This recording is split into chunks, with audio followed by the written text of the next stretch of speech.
Hi friends, നമ്മുടെ പുതിയ വീഡിയോയിലേക്ക് എല്ലാവർക്കും സ്വാഗതം. ഇന്ന് നമ്മൾ ഓണം സീരീസിന്റെ 5ാമത്തെ വീഡിയോയാണ് ചെയ്യുന്നത്. അപ്പോൾ നമുക്ക് വീഡിയോയിലേക്ക് പോകാം.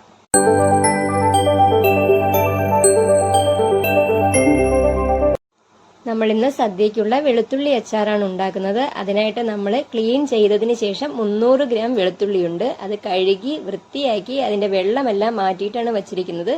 അപ്പോൾ നമുക്കിതുകൊണ്ട് അച്ചാറുണ്ടാക്കാം. ഒരു ചെറിയ നെല്ലിക്കയുടെ വലിപ്പം അളവിന് നമ്മൾ പുളി എടുത്തിട്ടുണ്ട്. അത് നമുക്ക് വെള്ളത്തിൽ കുതിരാനായിട്ട് വെക്കാം.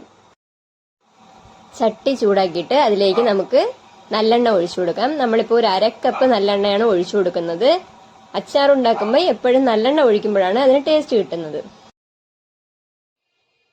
എണ്ണ ചൂടാകുമ്പോഴേക്കും നമുക്കതിലേക്ക് വെളുത്തുള്ളി തട്ടി കൊടുക്കാം. ഇനി വെളുത്തുള്ളി നല്ലപോലെ വഴറ്റിയെടുക്കണം. വലിയ വെളുത്തുള്ളിയെല്ലാം നിങ്ങൾക്ക് വേണമെങ്കിൽ 2ആയിട്ട് കീറിയിടാം. നമ്മളിപ്പോൾ അങ്ങനെ ചെയ്തിട്ടില്ല കേട്ടോ.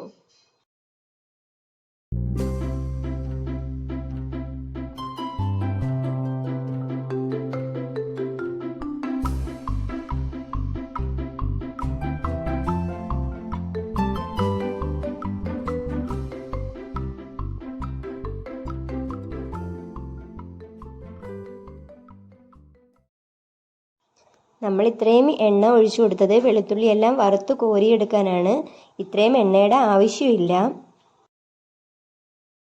തീ ഒരുപാട് കൂട്ടിയിടാൻ പാടില്ല. അങ്ങനെയാണെങ്കിൽ ഒരുപാട് തീ കൂടിക്കഴിഞ്ഞാൽ നമ്മുടെ വെളുത്തുള്ളി എല്ലാം കരിഞ്ഞു പോകും. അകം അപ്പോഴും പച്ചയായിട്ട് തന്നെ ഇരിക്കും. ഈ ഒരു സമയം നമുക്കിനി വെളുത്തുള്ളി കോരി മാറ്റാം.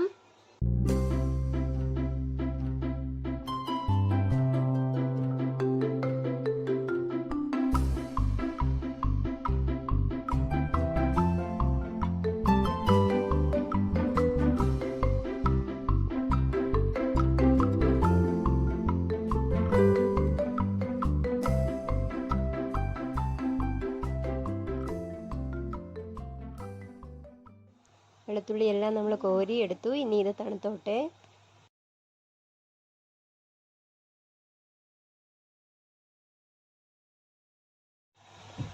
വറുത്ത വെളുത്തുള്ളി തണുത്തതിന് ശേഷം അതിൽ നിന്ന് 2 ടേബിൾ സ്പൂൺ വെളുത്തുള്ളി എടുത്ത് ജാറിലേക്ക് ഇടുക. കൂടെ തന്നെ 1 ടേബിൾ സ്പൂൺ പച്ച വെളുത്തുള്ളിയും കൂടി നമുക്ക് ഇതിലേക്ക് ജാറിലേക്ക് ഇട്ട് കൊടുക്കാം. ഇനി ഇത് അരച്ചെടുത്തിട്ട് വരണം. ഇനി നമുക്ക് തീ കത്തിച്ചു കൊടുക്കാം. നമ്മൾ നേരത്തെ വറുത്തെടുത്തതിൽ ഇത്രയും എണ്ണ നമുക്കിപ്പം മിച്ചമുണ്ട്. ഇതിനി ചൂടാവട്ടെ. ചൂടാവുമ്പോൾ നമുക്ക് കടുകിട്ട് കൊടുക്കാം.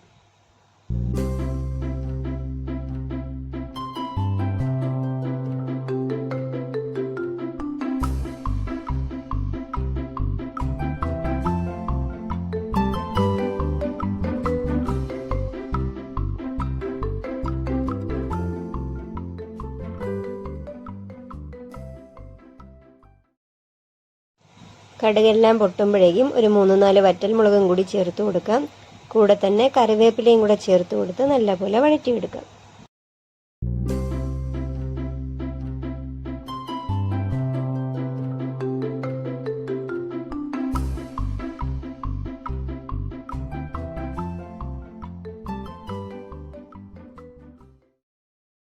ഇത്രയും വഴലുമ്പോഴേക്കും നമുക്ക് അരച്ചു വെച്ചിരുന്ന വെളുത്തുള്ളിയും കൂടി ഇതിലേക്ക് ചേർത്ത് കൊടുത്ത് വഴറ്റിയെടുക്കാം.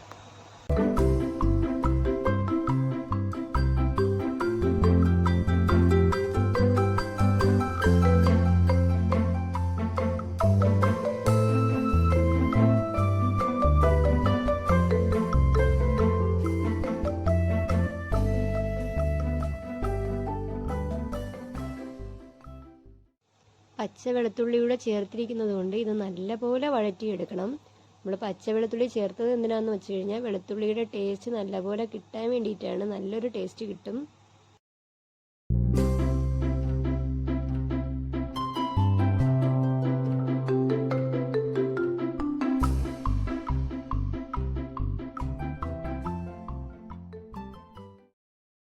നല്ലപോലെ വഴറ്റിയെടുത്തിട്ടുണ്ട്. ഈ ഒരു സമയം നമ്മൾ വറുത്ത് വെച്ചിരുന്ന നമ്മുടെ വെളുത്തുള്ളിയും കൂടി ചേർത്ത് കൊടുക്കാം. അതും കൂടെ ചേർത്ത് നല്ലപോലെ മിക്സ് ചെയ്ത് കൊടുക്കുക.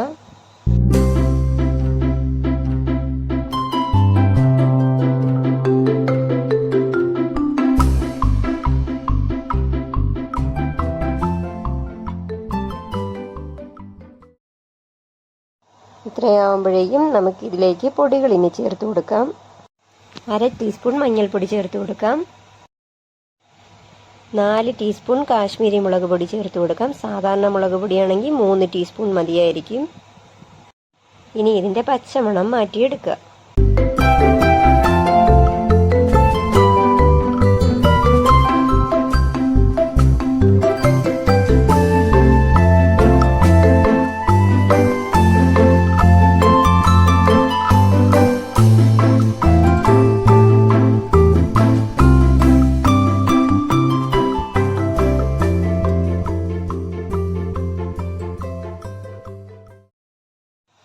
ഒരു ടീസ്പൂൺ മുളക് പൊടി കൂടി ചേർത്ത് കൊടുത്ത് അതിൻ്റെയും പച്ചമണം മാറ്റിയെടുക്കുക.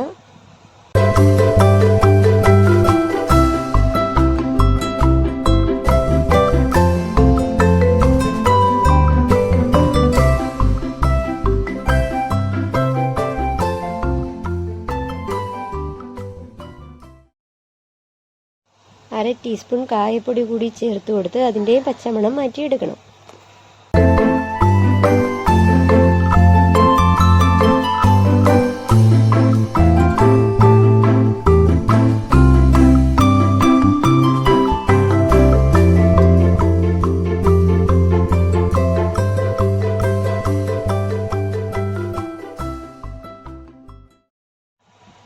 അര ടീസ്പൂൺ ഉലുവാപ്പൊടിയും കൂടി ചേർത്ത് കൊടുക്കുക. അതിൻ്റെയും പച്ചമണം മാറ്റി എടുക്കുക.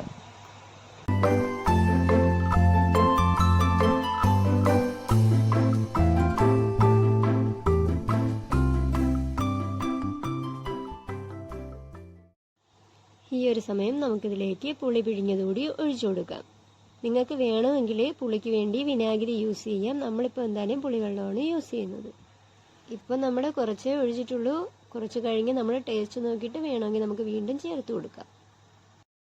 അതും കൂടി ചേർത്ത് നല്ലപോലെ മിക്സ് ചെയ്ത് കൊടുക്കാം.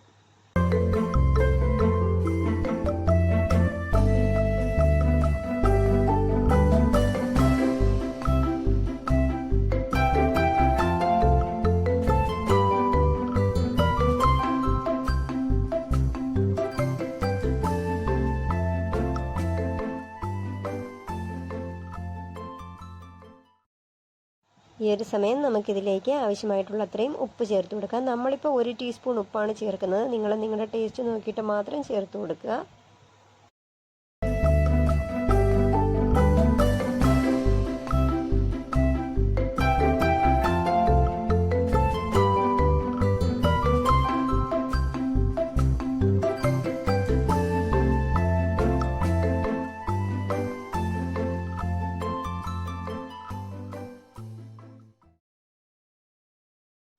നമ്മൾ കുറച്ചുകൂടി പുളിവെള്ളം ഒഴിച്ചു കൊടുക്കുകയാണ്. എന്നിട്ട് നല്ലപോലെ മിക്സ് ചെയ്തെടുക്കുക.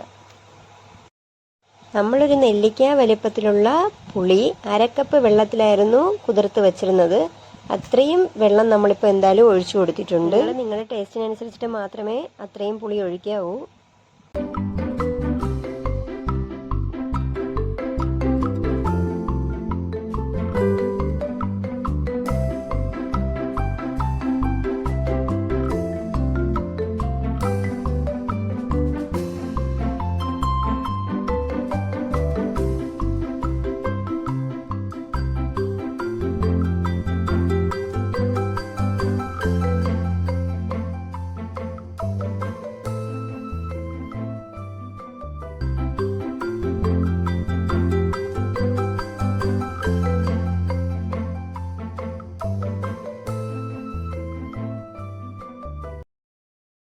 നമ്മളിപ്പോൾ ഒരു 1/2 ടീസ്പൂൺ ഉപ്പുകൂടി ചേർത്ത് കൊടുക്കുകയാണ്. നിങ്ങൾക്ക് വേണമെങ്കിൽ മാത്രം ചേർത്താൽ മതി. കൂടെ തന്നെ ഒരു 1/2 ടീസ്പൂൺ കായപ്പൊടിയും കൂടി ചേർത്ത് കൊടുക്കുകയാണ്. ഒരു 1/4 ടീസ്പൂൺ ഉലുവാപ്പൊടിയും കൂടി ചേർക്കുകയാണ്. അതും കൂടി ചേർത്ത് അതിൻ്റെയും പച്ചമണം മാറ്റിയെടുക്കുക.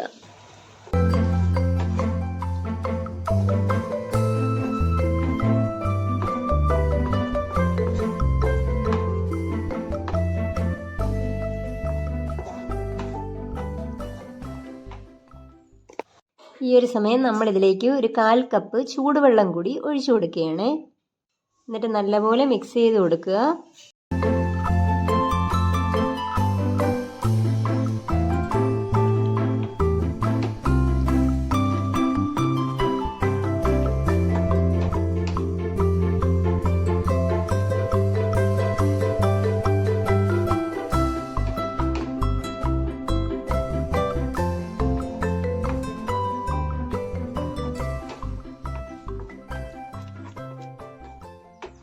ഇനി ഈ വെള്ളം നല്ലപോലെ തിളച്ച് കുറുകി വരണം.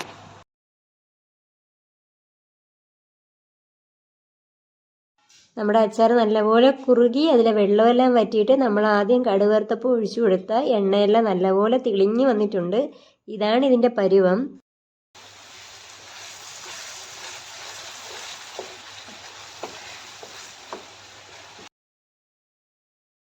നിങ്ങൾക്ക് കുറച്ചുകൂടി കുറുക്കി എടുക്കണമെങ്കിൽ കുറച്ച് സമയം കൂടി ഇട്ടിക്കാം. നമ്മൾ എന്തായാലും ഇപ്പം തീ ഓഫ് ചെയ്ത് കൊടുക്കുകയാണ്. ഇപ്പം തീ ഓഫ് ചെയ്താലും ഇത് ഇരുന്ന് കുറച്ച് കുറുകി കിട്ടും. അപ്പോൾ ഈ ഒരു സമയം നമുക്ക് തീ ഓഫ് ചെയ്ത് കൊടുക്കാം. ഇത്രയേ ഉള്ളൂ, നമ്മുടെ വെളുത്തുള്ളി അച്ചാർ റെഡി.